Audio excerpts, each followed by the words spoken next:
Yeah, so we're visiting the Constitution Center in Philadelphia, Pennsylvania. So this is the founding of the country occurred here in Philadelphia, right? Independence Hall, Liberty Bell, and freedom of religion is why the Quakers and others came to the New World. And the founding of the country occurred in 1776. They've broken it down into three different museum areas.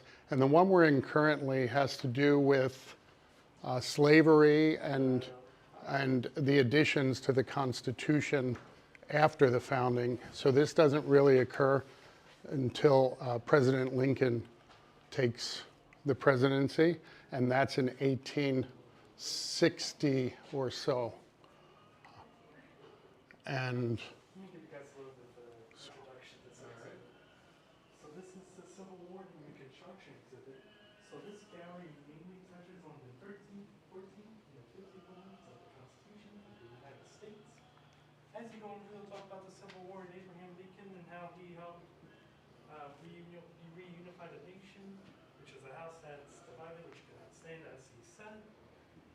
So throughout the exhibit, you'll see how, through the timeline, it all starts in 1787, right here. so this is an example on how they tried to change a little bit of history.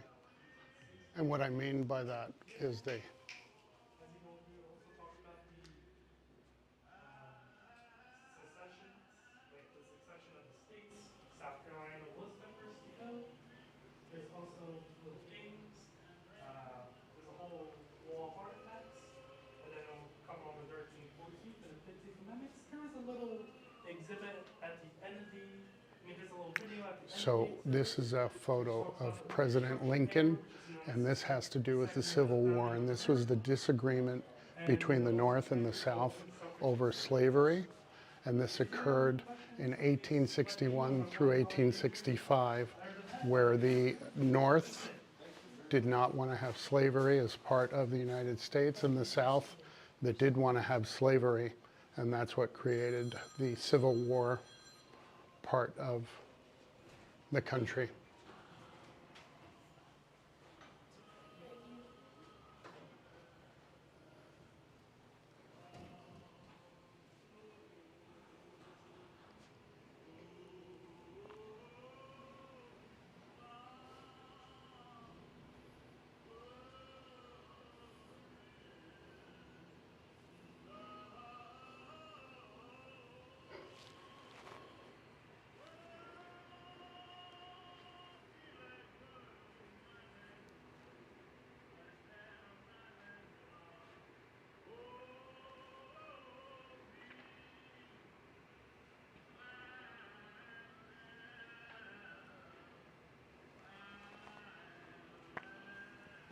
I can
So this area recaps the end of the Civil War and the impact of the war and the end of slavery in 1861 through 1865.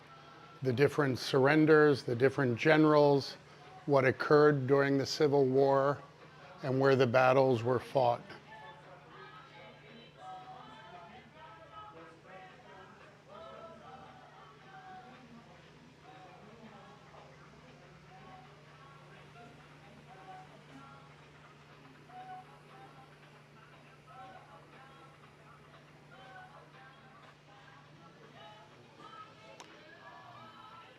So this is a display of some of the generals, like General Meade, General Stuart, and others that were on the Union as well as the Confederate sides.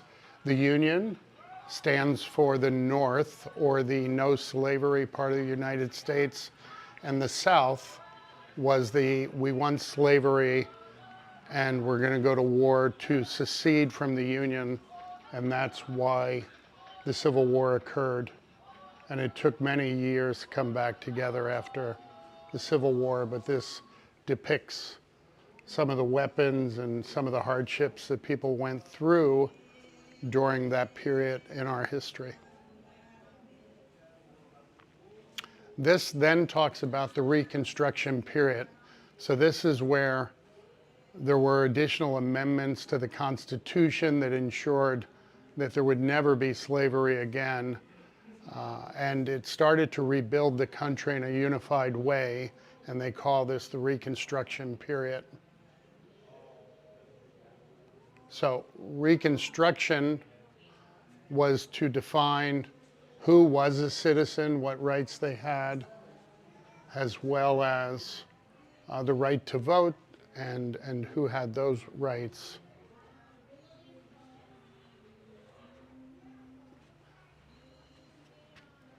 So this depicts some of the Congress people, senators and Congress people that helped to transform the Constitution with those additional amendments to ensure that every person had the right to vote, to include people that used to be slaves and women and other folks in the United States, where up to that point, voting was limited to the men of the household and the Caucasian men of the household.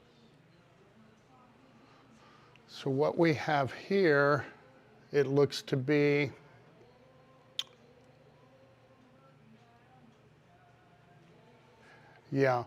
this looks to be one of the bags from the medical profession back during the war.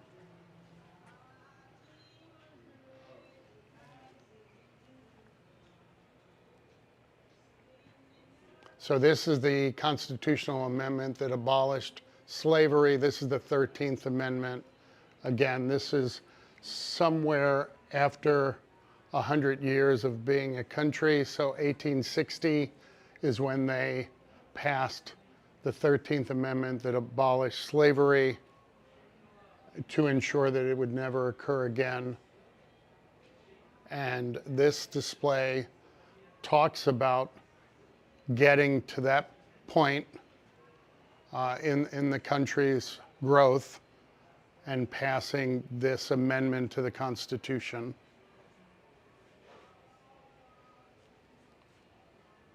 And this is the document that was signed by the President to abolish, to enact the 13th Amendment.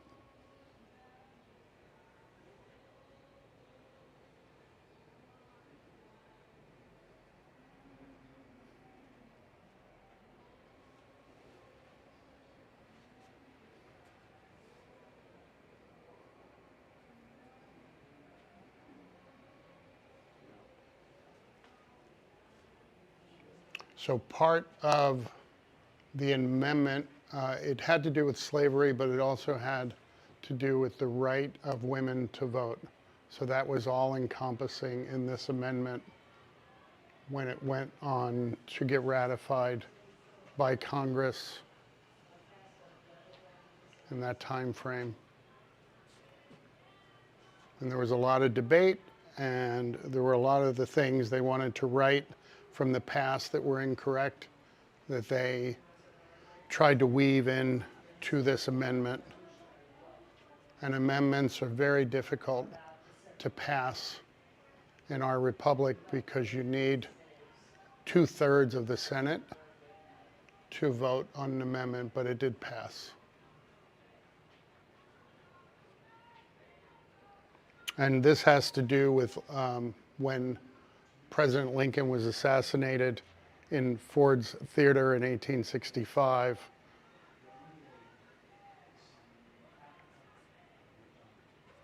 And this is the pistol that was used during the assassination. And it also talks about some of the different iterations of that time period.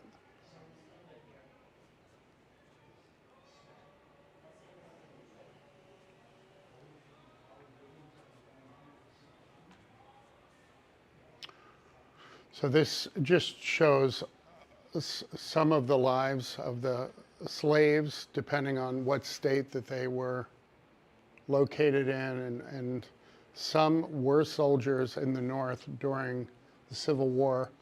Some were also farmers and family people, and this just shows the different iterations of the African American family during that time period.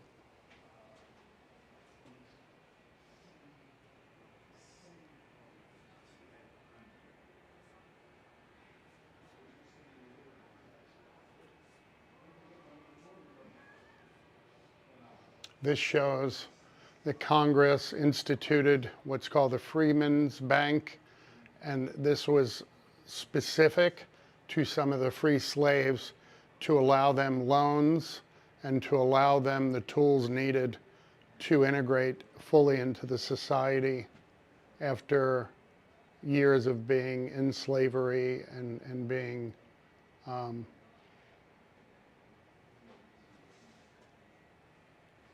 being held back from different parts of society. And this is one of the statements from a congressman at the time, and it says, slavery, being incompatible with a free government, is forever prohibited in the United States. And involuntary servitude shall be permitted only as a punishment for crime. Congress shall have power to enforce the foregoing section of this article by appropriate legislation.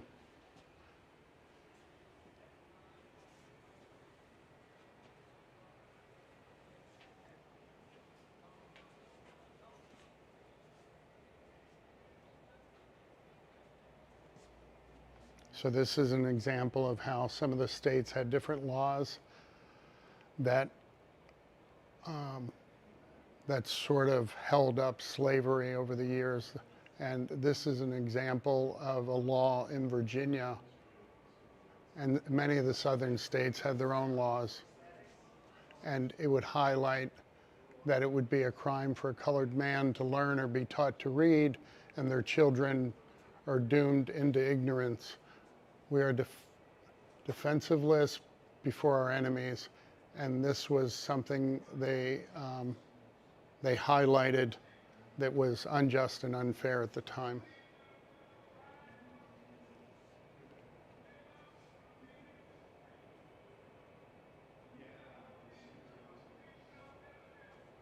And then the 14th Amendment takes allows the federal government to oversee the states to ensure that the states are not allowed to pass laws that are not in standing with the overall United States Constitution. So this clarifies that, you know, the different people born or naturalized in the United States, subject thereof, are citizens to the United States, and how they should and need to be treated in all aspects.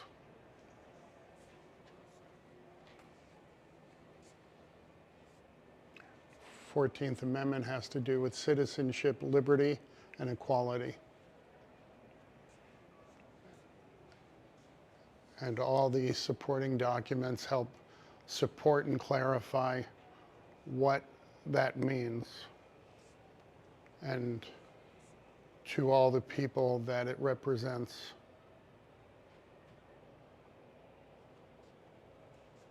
There were a number of colleges that were founded around that time, and many of them are still present today, and they tend to be African American colleges that were founded during this period in our history.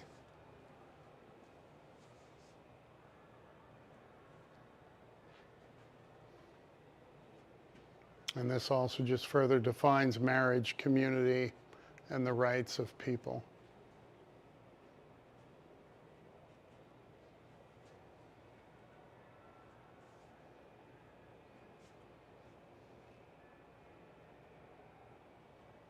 So the 14th Amendment further clarifies what a citizen's rights are, their privileges, their immunities, and it also goes into the law and due process and equal protection under those laws.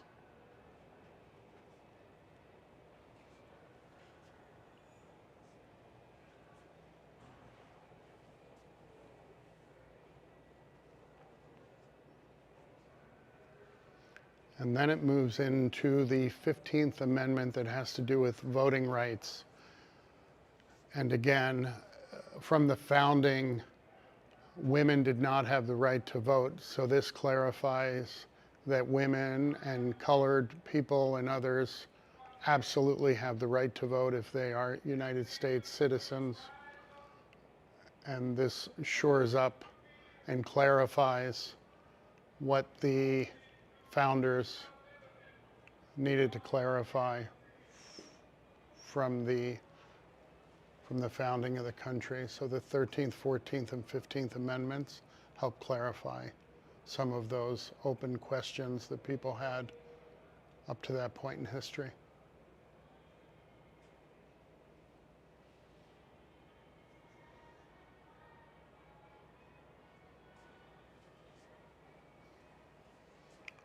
So these are examples of different historians and some of the freedoms that were provided through these different amendments. This one in particular is the right for African American citizens to vote. There's also areas where there are women that are given the opportunity to vote at this time.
So this is a display that highlights some of the backlash from the southern states that didn't necessarily buy into the amendments to the Constitution. This highlights some different back and forth through the court system on what they considered to be legitimate and what wasn't. All of this seemed to have worked itself out through the court systems, and the Constitution was never changed from the initial form.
Segregation now, segregation tomorrow, and segregation forever.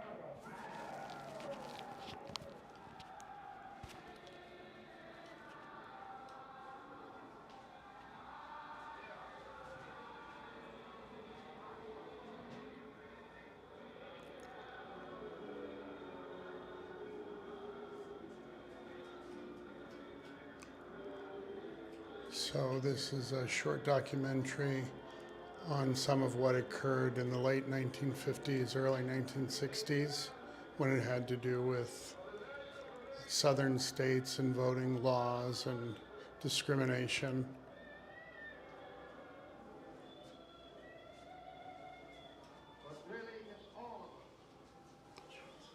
So this was the late 1960s with Lyndon B. Johnson. Bigotry and injustice. I think history was written today which will have its effect on coming generations with respect to our democracy, with respect to our ideals, with respect to the great struggle of man toward freedom and human dignity. I have a dream that one day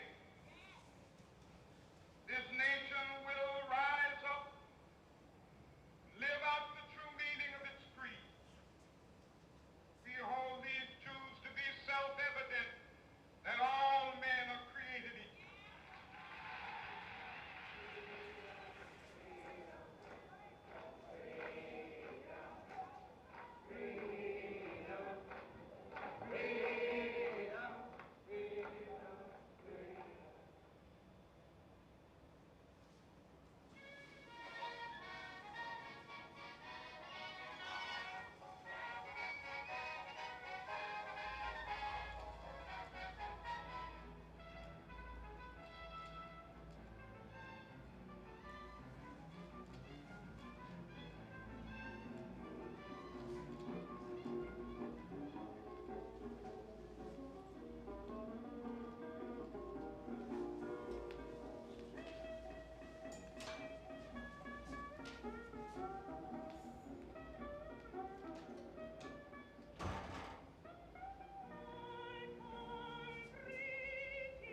injustice.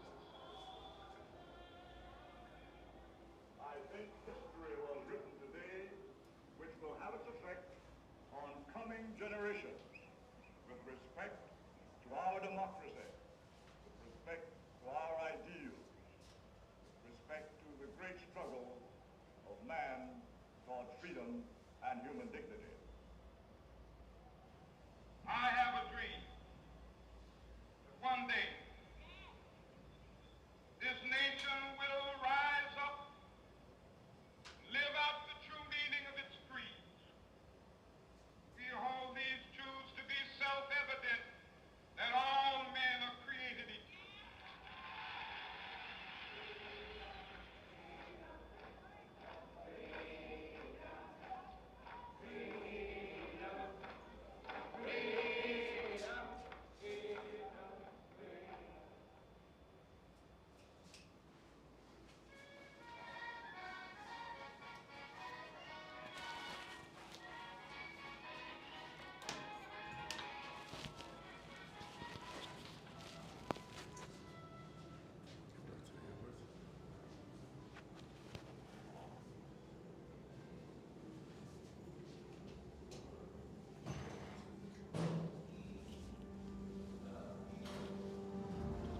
So this has to do with the 19th Amendment, and this has to do with how women won the right to vote.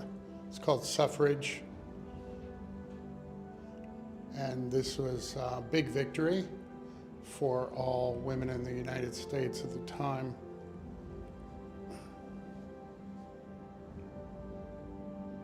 And it continues today that women have the right to vote based on this constitutional amendment and how the country's evolved over the years. I think.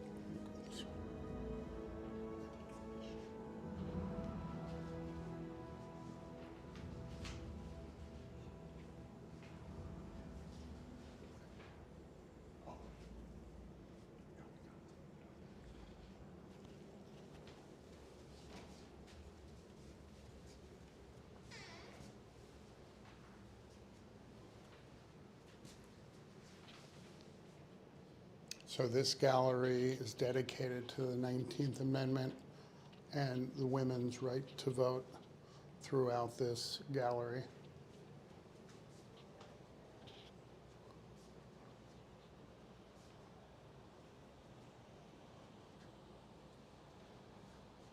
So this is who donated to make this gallery possible. And then this gives all of the history for women's rights in the United States.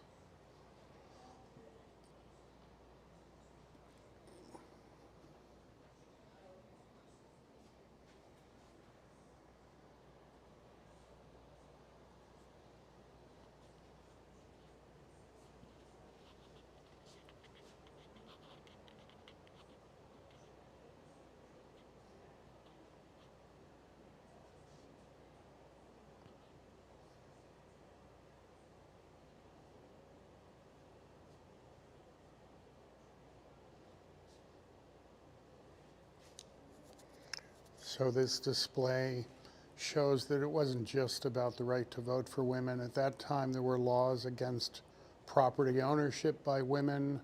Married women had different rules than single women, and it highlights how this was all brought to the forefront, discussed, and point by point, they were able to gain the same rights as their male counterparts in the United States.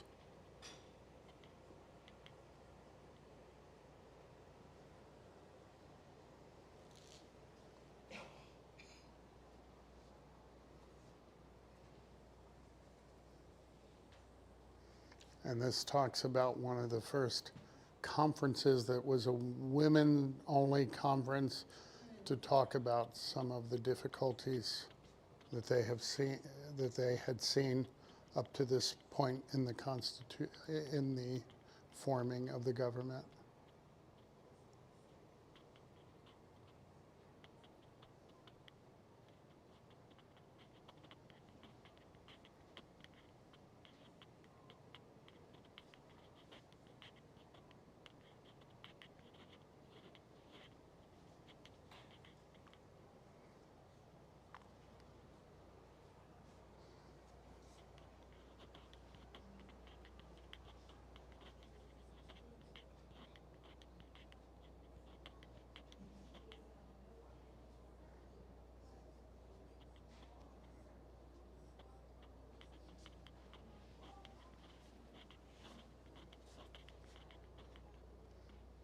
So this highlights that this had been a movement prior to the Civil War, but during the Civil War this got paused because of the ongoing war and was picked back up after the Civil War, and that's why it is the 19th Amendment opposed to sooner in our history.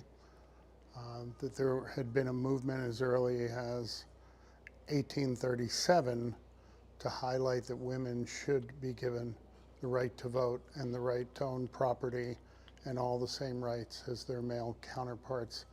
But it had been paused because of the ongoing war and slavery, and then picked back up, and then finalized in 1860-ish time frame.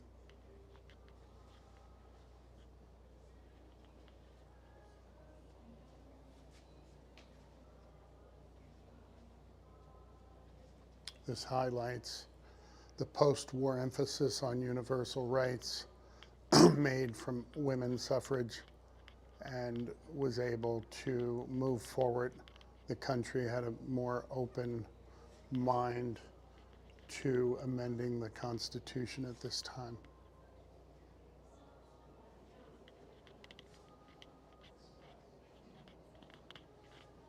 And this just highlights some of the different constitutional amendments.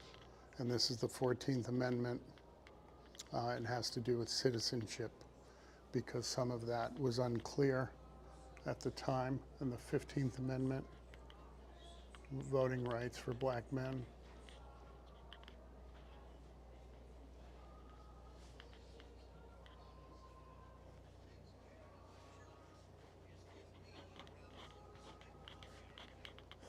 So this also highlights how women were relegated to the home in the early 1800s, that for the most part they were expected to be homemakers and give birth to children, but not given any additional rights. This has to do with taxation without representation, meaning that a tax has to be voted on by the people that it's affecting.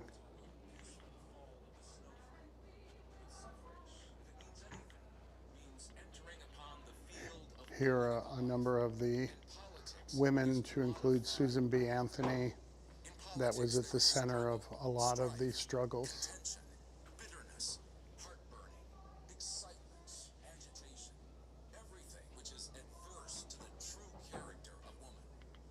Whatever provision Congress may make under its powers with reference to the manner of holding elections, the original right of suffrage rests with the states of the Union. And this just talks about some of the different debates that occurred around that time. Suffrage is conferred through the states.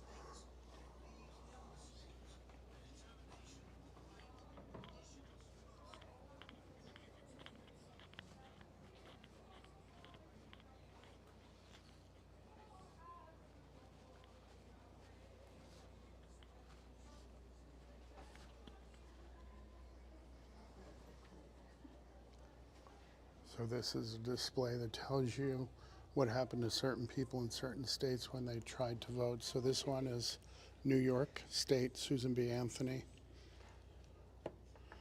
She successfully registered with her three sisters in 1872, soon after Anthony voted in the presidential election, but she was later arrested and found guilty in court.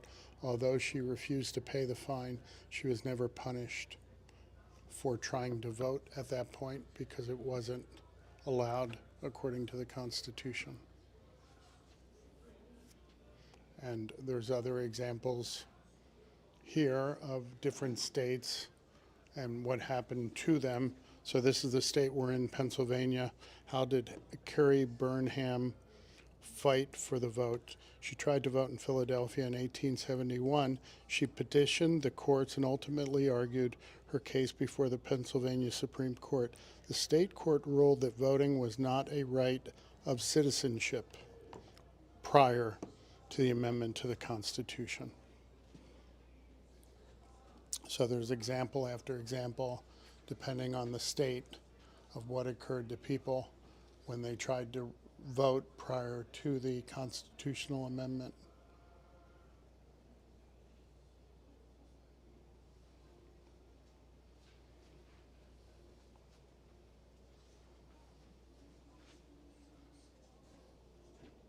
These are other examples where women who had not yet been given the opportunity to vote showed up and voted, and might have been arrested or might have been fined or might have been their vote canceled or not allowed because it had not been a constitutional amendment up to that point.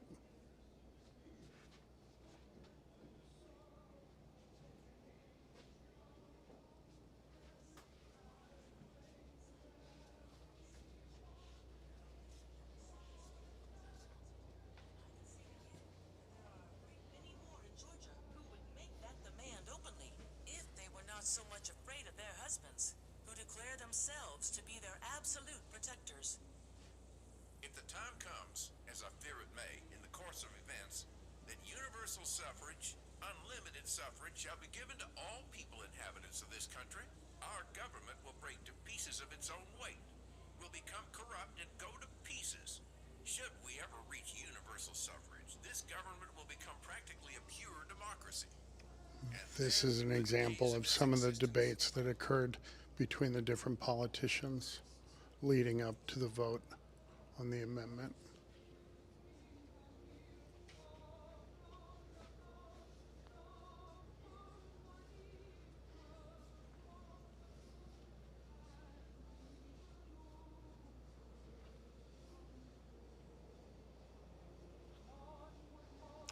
So this is an area that shows that a lot of this occurred grassroots, state by state, and what occurred per state to help secure the right to vote for women.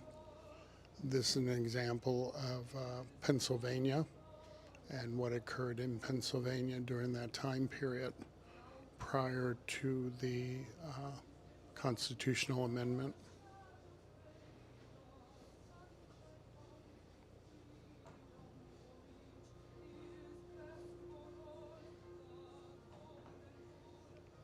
So some states allowed the right to vote for women and some did not. And this is an example. Women voted in Wyoming, Washington, Colorado, Utah, California, and Idaho, but not in Ohio up to this point in the history of the country.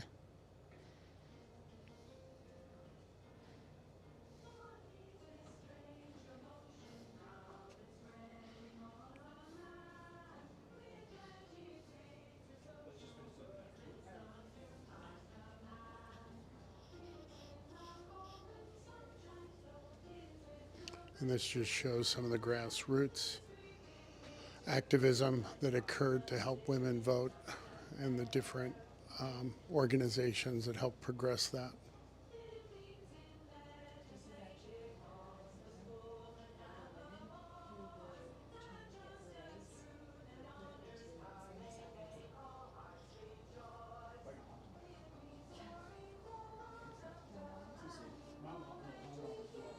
Here's an example of some of the signage and some of the marches that had occurred.